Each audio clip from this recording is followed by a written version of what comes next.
upper passenger section of the 747. Now, if this were a normal flight, this area would be filled with drunken businessmen. Today, of course, it's filled with drunken TV technicians. Oh, gosh. You know, anyone familiar with this program knows that most of the time we tape our show without pauses or interruptions.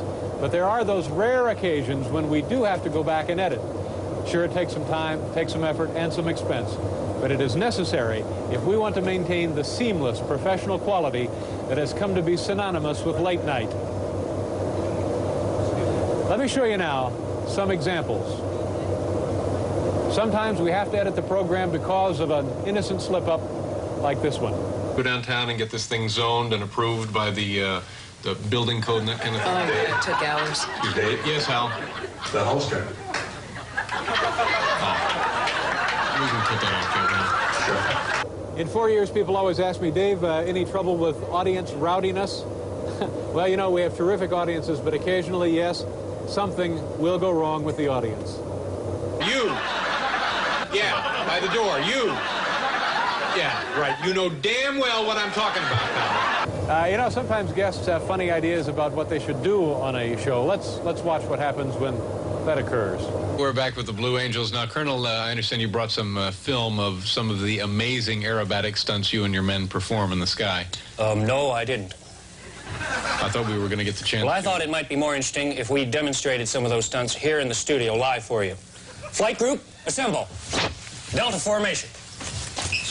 Heel off on my signal. 1, 2, 3.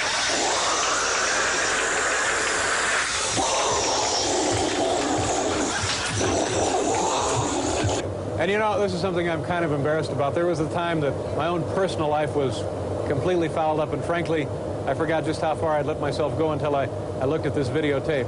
You remember that, don't you, Hal? You were quite comforting to me. I'll never forget it. Shall we go? Yeah. You know, when you came to me late at night and were able to talk to me and help me out of my depression, I'll never forget that. This is my first book. So you've only written one book? That's right. Well, I think we all know how painful that can be. Tell you what, we'll be right back. And you know, finally, we feel it's our duty as broadcasters to bring you lots of informative demonstration segments, but sometimes these too can get a little out of hand. Out to suture the aorta. Man, I think we all know just how painful that can be. Now, gosh. I'm going to clamp off a supplying artery. Okay, hold it. Let me do that. Well, it's pretty tricky. What do you think? Know Let me try it. All right, but And then maybe when he shave his head before he comes to. All right, where do you get it? it's right in there. All right. Just... All right. Whoops! Oh, brother, run for your lives. We're getting conjecture here. what are you... I hope he's grounded. Certainly hope you enjoyed that. Excuse me, are you with the airline? No, sir. Oh, good. Just a helpful passenger. We'll be right back, folks. You need a Phillips head for that? On the other side. Oh, okay, good.